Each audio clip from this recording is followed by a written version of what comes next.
All right, guys, in January, DC is going to end all of its comic books. Audible gasp. But don't worry, they're all coming back in March. Audible cheering. So what's actually going on is Future State is going to be DC's attempt at what Marvel did a few years ago. If you don't know what happened a few years ago, Marvel got rid of its entire main lineup. And that was an entire video I did back then and the problems I had with it and what I enjoyed about it. What came out of that was things like Jane Foster Thor, Riri Williams as Iron Man, and Sam Wilson as Captain America. And the storylines we got out of that period were some of the most incredible ever. But it went on too long for the naysayers who wanted nothing but the original Thor and the original Iron Man and the original Captain America. DC's trying something new.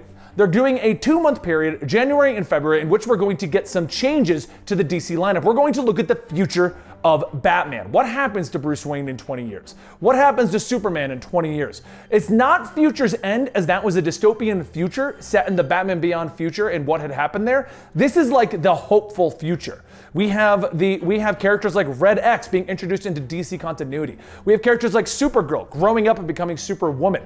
We have a new Batman. Is it Damian? Is it Tim? We're gonna find out in this whole thing.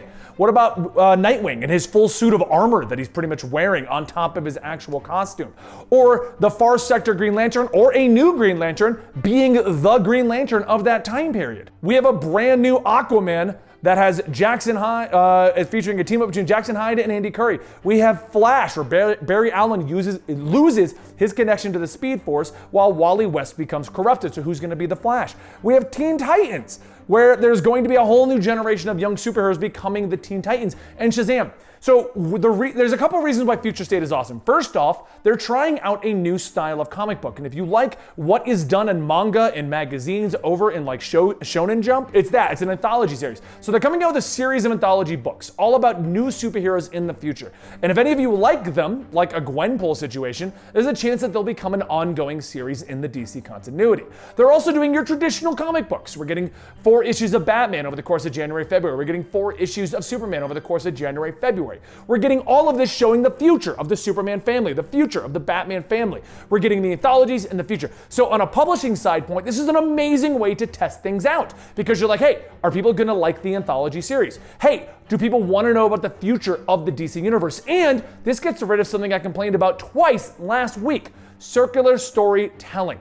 So the problem with Batman ending at issue 100 is that it went back to the status quo. But what if it didn't have to? That's the point of Future State. What if Batman gets to age out of the role and we get a new Batman? This was the idea behind 5G. I'll come back to that in a minute. But what I like about Future State is that it's telling us the future of the DC universe in an interesting manner. Not a dystopian future like in Deceased, or a dystopian future like in Future's End, or a dystopian future like in Injustice, or a dystopian, you get the point. It's a positive future. It's a future that the DC universe is surviving in, okay? And that's what makes it interesting because we always get the dystopian future ending, but what about the proper ending? Do our heroes always lose? No, that's the point of these stories. Secondly, the big question everyone has is, Benny, 5G. Okay, first off, mini rant, 5G never freaking existed, okay? Let's just throw that out there real quick. Quick recap. Last New York Comic Con, there was a leak of an event known as 5G, where DC was going to get rid of all of your favorite superheroes and give you new versions of them. We were going to get a black Batman, and that's the only one I can remember off the top of my head that everyone was freaking out about, which I thought was stupid, because I'm like, why are you all freaking out about a black Batman when we literally have Lucius Fox's son, Luke Fox? What? Anyway. He was already Batman, for those of you guys who don't know. Maybe I'll do that story eventually. Black Batman, Lucius Fox, he's awesome. Or Luke Fox, he's awesome, he's Iron Man. It was a whole thing. It was a whole thing. Anyway, everyone was freaking out about 5G. But here's the fun fact. They never announced 5G. It was a literal leak from, I don't know where it came from, but it was a brainchild of Dan DiDio. When Dan DiDio left DC Comics, 5G died. We don't know if Dan DiDio got kicked out because of 5G. We don't know if 5G was the reason he got fired. We don't know if he just left because he wanted to do 5G. Whatever the reasoning, 5G never happened, ever. It was never announced, it never actually happened, and the event that was supposed to be 5G turned into death metal, which a lot of us are enjoying. Then everyone hits me up and goes, Benny, 5G's officially canceled. Jim Lee said it in an interview. Hey, guess what? You can't cancel an event you never announced. That was just Jim Lee going, okay, stop with the goddamn rumors, because we never even announced 5G. It's not coming. But I will say this, if Dan DiDio really started an event called 5G behind the scenes, had all the artwork paid for, the storylines developed, the writers hired, he had contracts in the works for 5G, well, it makes sense that an event like Future State would come out, because otherwise DC just wasted a ton of money for something they're never going to use. So instead of turning it into 5G, why doesn't DC turn it into a 2-month event, using all the writers that were hired, the artists that were hired, and using the character designs that were made? Boom, 5G. So at the end of the day, because I believe I'm running out of time, Dan, give me a signal on the amount of minutes left in this video. Oh, I got plenty of time. So let's talk a little bit more about Future State. Now, at the end of the day, though, guys, we don't know that much about Future State other than it's an event you should be excited for. And this is the type of event you should be helping get out there.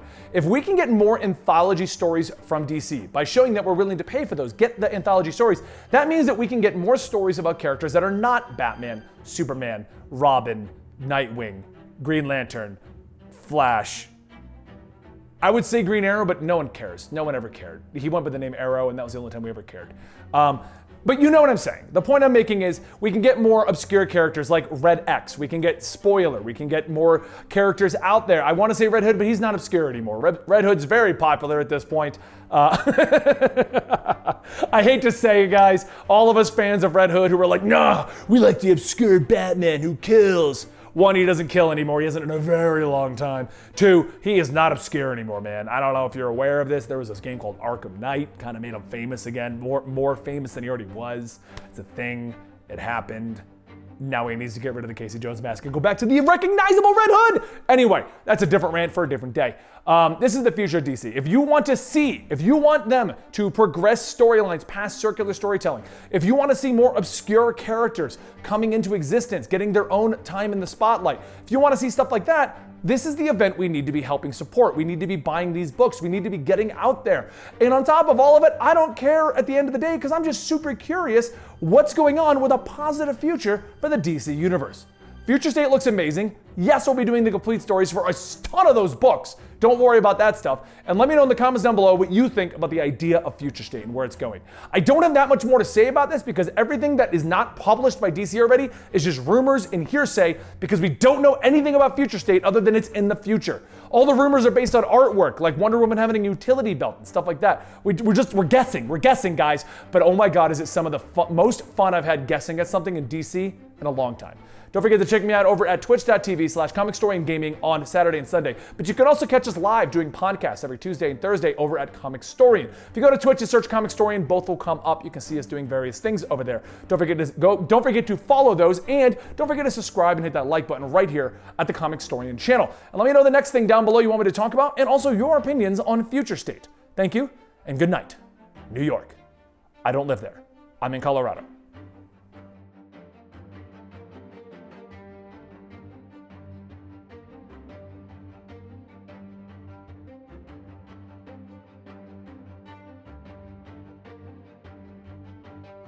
Dan, put in an audible gasp.